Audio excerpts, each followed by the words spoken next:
Hello and welcome. My name's Anand and I'm an emotional wellness coach, and I support those who are weighed down with inner struggles so that they can move through those and uncover their inner richness. Today's video is the third and final part of a series on masks, particularly when masks get in the way. So in the last two videos we worked or explored together the types of masks we have, and then last week I explored the benefits of them and also their pitfalls, and when a mask begins to take you over and you become a slave to that mask. So in today's video we're going to explore how you can move from being that slave towards uncovering your original face. Now, I'm not guaranteeing that you're going to get there in a 10-minute video. What I am going to share with you are ways and tools that you can use to slowly uncover your original face. And from my own experience of working through my many masks, and I can tell you I had many of them, and moving from hiding away from myself was through a variety of ways. First of all, for me it was meditation, which I'm going to come into this a bit more. But I think the first step for me was becoming aware, and that's why in the first video I explore that, and you can see that up above there. Understanding what are the types of masks I have and what are their purpose, what do they serve. And the second step, which I talked in video 2, again link up above, is understanding why you use that particular mask, what's its function, how it benefits you, and understanding how it gets in the way. So for me, I used various different masks to hide away parts of myself that I did not want to see. And I believe I've mentioned previously here and in other ways, I drank away my emptiness. So I felt a deep inner disconnect and emptiness, and I used alcohol to fill the gap. And it gave me a false face. And I lived a lie for a very long time. And I'm sober 2.5 years now. And then that's when I've been working towards my original face. So there are a number of ways that you can step towards it. And I would recommend maybe taking small steps to start with, because it's quite scary. You may have spent a lifetime not looking at yourself. If you have a deep disconnect and it's manifesting in a way that you need psychotherapy or counselling, that really is the most helpful first step to go. It certainly wouldn't be where coaching would serve you best. So if it's affecting you in terms of your mental health, please do get therapeutic help. There are a lot of resources out there. I'll put a link in the description box below if you're based in Ireland where you can go. But let's say you've done therapy and you're still aware that you use masks and they're still getting in the way of your life. This is where coaching with me can be really, really beneficial. It's that next level, and that's who, I can work with you there. So coaching's one avenue. Listening to your inner voice.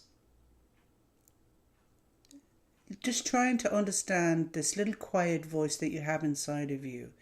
It will tell you which part of you is a mask. You maybe could start journaling. Because if you say to yourself, well, I don't actually hear my voice, maybe journaling can be a way for you to get connected with that inner voice. Maybe it's looking at the kind of clothes you are wearing, the accessories, the online persona, and ask yourself when you look at these, what are they representing? What is it you're telling to the world? Mine was actually, I really dressed down. So my face was, oh, I just want to be small. I just want to be hidden, really quiet, hide away, wear very kind of drab clothes, almost like unseen. And heck, I have wild, in-your-face energy. And that's just the fact. And I have big energy and I'm a big woman. And that's a fact. But I was deeply uncomfortable with that. So I didn't want to own it. But when I looked at my clothes, and there's still room for improvement, I noticed they're a bit drab. They're a bit not me. And a bit like don't notice me. So your clothes can tell you a lot about where you are at. And if you love your clothes, great, keep them, own it. It's all about owning who you are. If you find in conversations, oh, I act a little different with Janice than I do with Fred. Or I'm a little bit different with men than I am with women. It's really starting to notice how you are with different people. How are you with people of higher social status than you? With people who have what you seem to deem as positions of power? And how are you with people who you deem to be lower class or in a lower social status? How do you treat people who serve you in shops, restaurants, any of those hotels, any of those industries? What way are you with them? Are you sickly sweet, pretending, oh, you're so good, thank you? And behind their back you might say, God, they're a bit slow. Or do you not even see them? But when you see somebody who's wealthy or powerful or can further your career, are you all like, oh, hello, how are you? And oh, yes, you're phoning over them. That's an indication that you are a slave to this mask that wants to get something from that person. You see, all the masks, they play a purpose, and some, as I said, you might be playful with it, but some you feel yourself fawning over someone, which means that you're saying to yourself, I'm less than, I'm lower than them. I need to fawn, and that creates a pain and a disconnect inside, even if that's an uncomfortable truth. This is where masks get in the way. Or let's say you have a really powerful, curated online image that you have to spend 10, 12, 14 hours a day to maintain. There's a brilliant documentary on Netflix about a famous Instagram woman who created a persona that she had cancer. Now, I'm not getting into whether it's true or not true or whatever, but she served time in it. She pretended she had terminal cancer and she had to feed that mask. And if you watch it, you'll see the lengths she went to. Is that somebody in control of their life? Is that somebody free? And then, no, that's someone who's a slave to a mask. So looking at your behavior online, looking at how you interact, become your own inner observer is a fantastic way to understand the kind of masks you have. And this is not about you judging yourself. This is just about you gathering the information, gathering the data about yourself. How am I with different people? What masks do I wear? What do my clothes say? What do my accessories say? Why do I always need to have designer gear? Which is fine if you enjoy it. But if you can't afford designer gear and it's putting you into debt to feed a mask that you need to keep going with, there's a price to pay. Then you become scared about losing your job. Then you become scared about it being stolen, or, again, it takes so much energy. You could use that energy for something far more valuable for yourself. So there's so many ways that can tell you about the kind of masks you have. So journaling. And then when you've gathered enough information, okay, these are all the masks I have. This is their function. This is the impact. This is how it hurts me. This is how it's costing me financially, emotionally, physically, spiritually, time-wise. Time is your most valuable commodity. It's costing you time to be a slave to this mask. Now it's about gathering courage. Not easy, but if you maybe one mask you'll drop. Maybe it's the designer mask because you can't afford it. You're worried about losing your job. Maybe that's one you can let go of, and you don't need to announce it or say anything to anyone. You can just quietly drop it and find a way that works for you. And you might let that settle and sit for a week or 2 weeks or a month, a year, whatever time you need.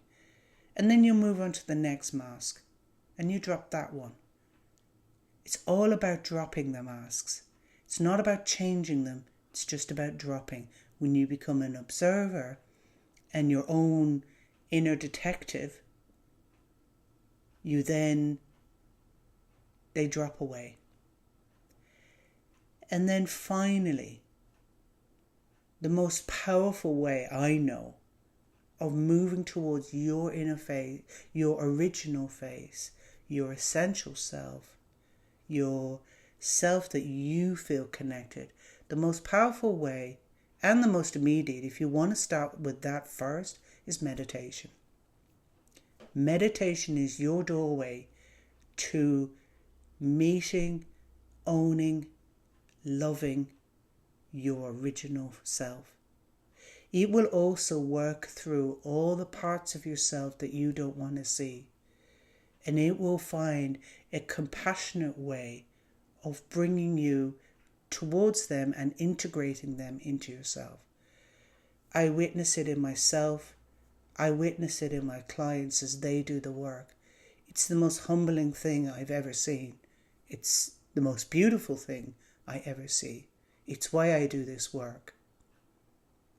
When you own your original face and you allow your beautiful original face to be seen, connection comes your way. So I'll close on that. And until next week, I hope you have a lovely week, and I hope that you will consider using some of these tools.